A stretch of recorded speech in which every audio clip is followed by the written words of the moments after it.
Hi, my name is Jack Rackham, and today I'm going to show you the family tree of one of the most famous Mayan dynasties, the Palenque.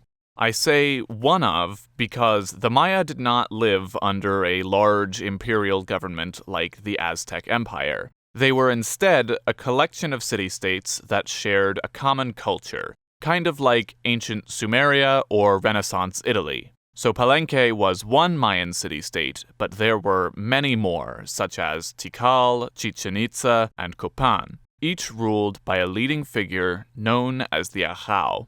So with that out of the way, let's begin.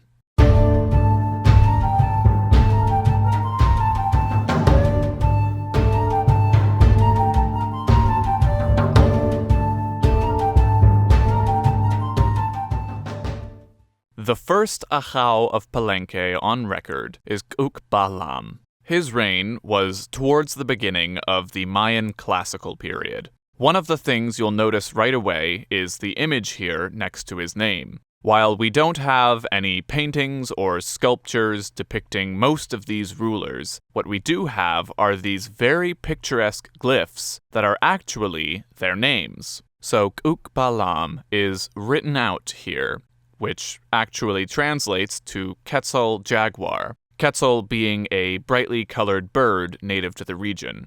We know this because the Maya left behind quite a bit of writing, including a lot of names and dates, which is how we can be surprisingly certain about who these people were and when they reigned. After Cucbalam came a man who reigned for 52 years. He's known today as Casper.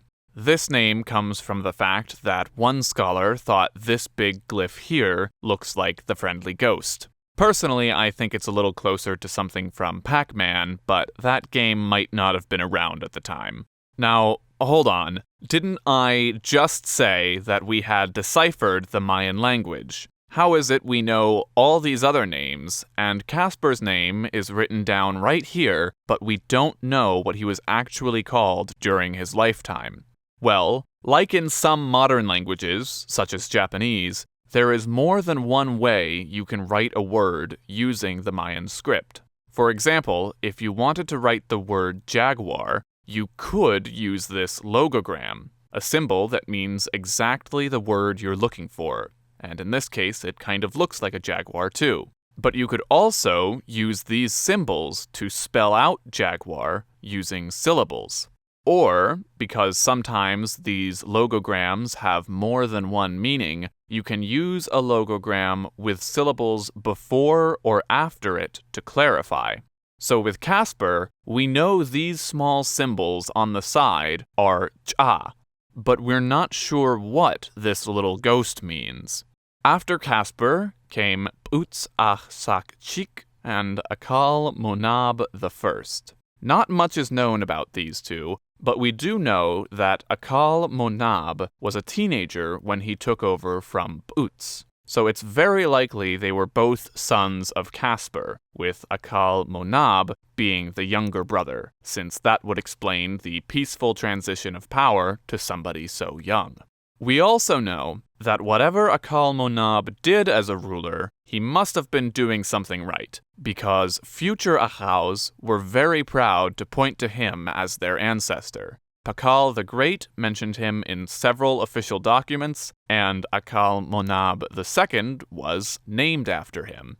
Then there was an interregnum, so there was no Ajao for 5 years. But then there was another nice long reign by Kan Hoi Chitam I, followed by his 2 sons.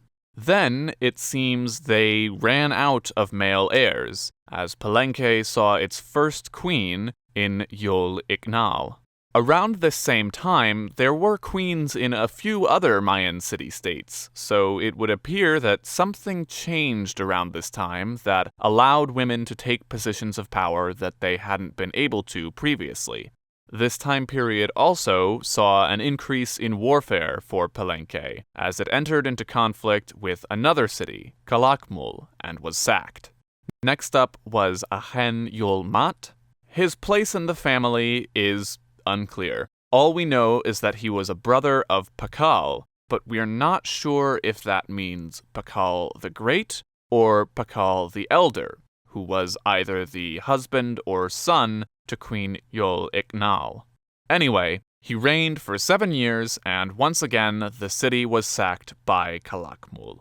This meant Sak-uk was next, who was the elder Pakal's daughter. She quickly stepped down to give her title to her son, Pakal the Great, though she had an important role in guiding him through his early reign, since he became Achau when he was only 12 years old.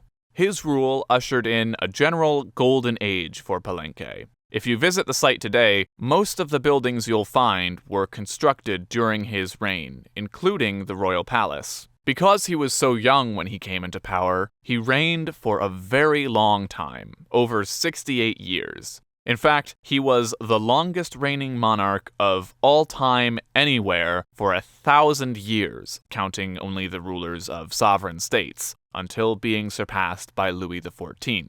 Today, he stands at number 5, just behind Queen Elizabeth II, who overtook him just this year. When he died, he was buried with a huge collection of jade jewelry, necklaces, bracelets, a mask, and these super funky earrings. Speaking of funky designs, he was buried in a sarcophagus that, since the 1960s, has been touted by pseudo-archaeologists as proof of ancient aliens, because the design on top kind of looks like he's in some kind of Star Wars hoverbike, if you look at it sideways. 2 of his sons succeeded him and finished some of the construction projects he started. His son Kan Hoichitam II was kidnapped by another Mayan city in the year 711, and for 10 years there was no leader in Palenque. What happened during those 10 years is anybody's guess, but at the end there emerged Akal Motnab III, who by our best estimate is related to Pakal the Great through a daughter here. He ruled for 15 years and was succeeded by his brother Pakal II, and at this point our records start to get sketchy.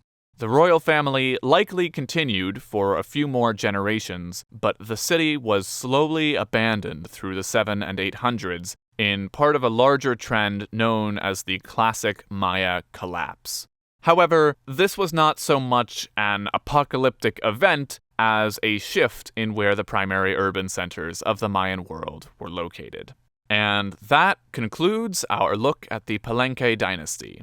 This chart is not available for purchase, but if you'd like to see how the events of this family tree map onto the rest of world history, you can take a look at the all-new World History Timeline by clicking on screen at the end of this video or by following the link in the description.